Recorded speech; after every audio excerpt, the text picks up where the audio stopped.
Enw fi yw Tyler Jones. Yn cwrs lefel 3 estynedig rydw i'n gwneud lleoliad yn Cylch Meithrin Pedi Pala ac rydw i wedi datblygu llawer o sgiliau newydd fel cyfathrebu, sut i gweithio efo rieni, sut i cefnogi plant a rydw i wedi datblygu fy hyder.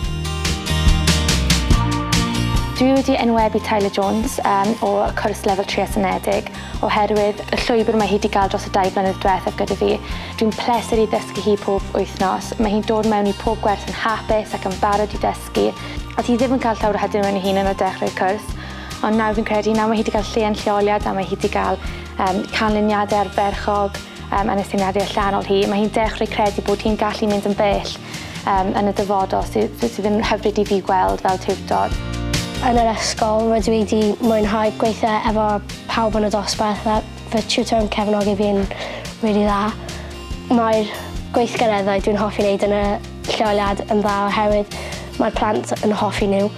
Yn y dyfodol, fi'n mynd ymlaen i prifysgol i gwneud astudiaethau plentyndod cynnar ac rydw i'n edrych ymlaen i gwneud hwnna yn mis Medi.